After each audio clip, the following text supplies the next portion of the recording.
लोणंदमध्ये अतिक्रमण हटाव मोहिमेस सुरुवात। पहिल्याच दिवशी 100हून अधिक टपरी व खोकीधारकांचे अतिक्रमण काढले। शिरवळ चौकाने घेतला मोकळा श्वास।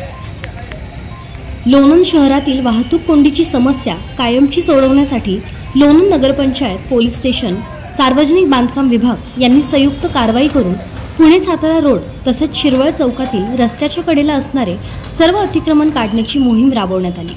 यासाठी गेल्या 4 दिवसांपासून अतिक्रमणधारकांना सूचना देण्यात आल्या होत्या।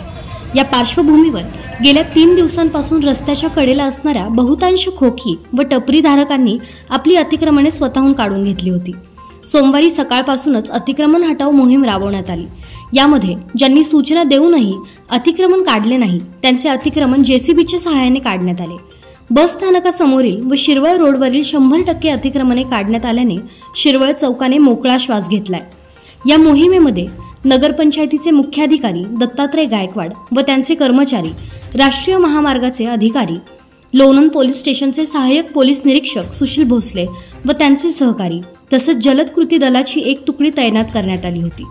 तसेच महावितरण व सार्वजनिक बांधकाम विभागाचे अधिकारी यांच्या सहकार्याने शासकीय जागेतील अतिक्रमणे जमीनदोस्त करण्यात आली। सायंकाळी मोहीम थांबवण्यात आली असून मंगळवारी सकाळी पुन्हा मोहीम हाती घेण्यात येणार असून खंडाळा रोडवरील अतिक्रमणे काढण्यात येणार आहेत।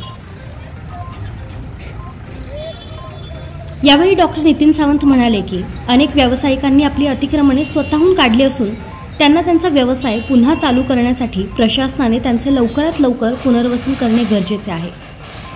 अनेक खोकी व टपरीधारकांनी आपल्या व्यवसायावर कर्ज काढले आहेत।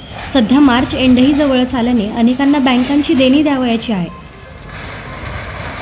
ऐन सीझनमध्ये ही मोहीम राबवल्याने शेकडो खोकीधारक उघड्यावर पडले असून नगरपंचायतीने लवकरात लवकर त्यांना बस स्थानकासमोर व बाजारतळ या ठिकाणी त्यांच्या व्यवसायासाठी जागा देणे आवश्यक आहे।